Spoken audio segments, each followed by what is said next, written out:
Order! Order! You are an incorrigible delinquent at times. Behave yourself, man!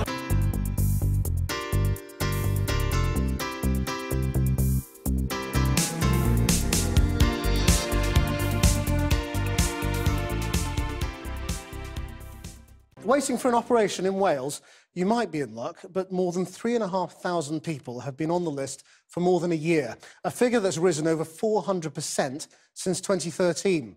The Welsh Government has insisted the majority of people were treated within target times, despite increased demand for the NHS.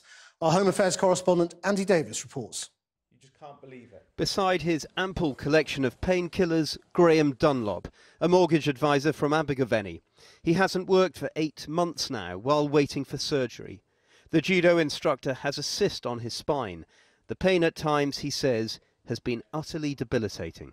The more painkillers you have, the more phased out you become mentally. You don't notice the passage of time. You don't notice hours of the day even, or days of the week. So that the year has sort of disappeared for me. He's now got a provisional date for surgery in October, but he's been waiting since February, when he was told, he says, he faced an 85-week backlog. His message to those running the NHS in Wales: they should hang their heads in shame. They should get the funds in, get the organisation together and get it sorted. I'm not alone waiting for surgery. If the waiting list is 85 weeks, there's an awful lot of people out there looking for help. You just can't believe it. It's complete disbelief. You can't believe in this area, in the modern world, you can have lists like that still going on. It shouldn't exist.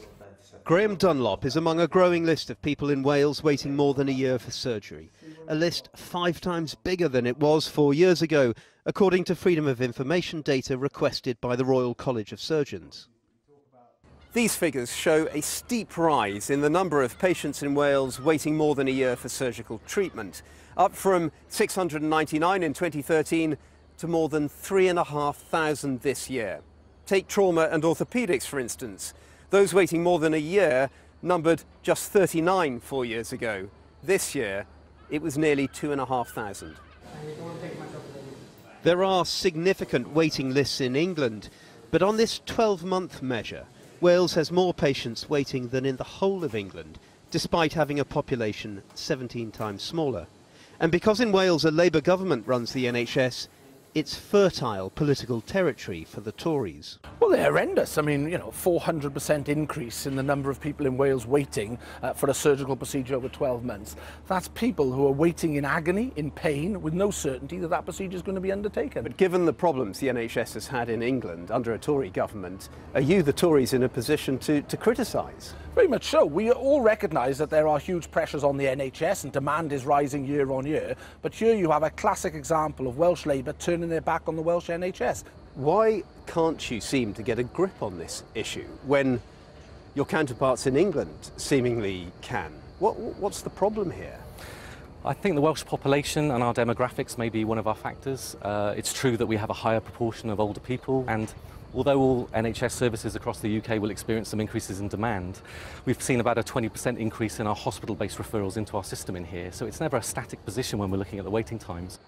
The Welsh Government acknowledged some people were waiting too long, but said 36-week waiting list targets had improved significantly, that over half of all patients waited less than 10 weeks for treatment, and that an extra £50 million had been pledged to improve waiting times. But once again, the fragility within the system is all too plain to see.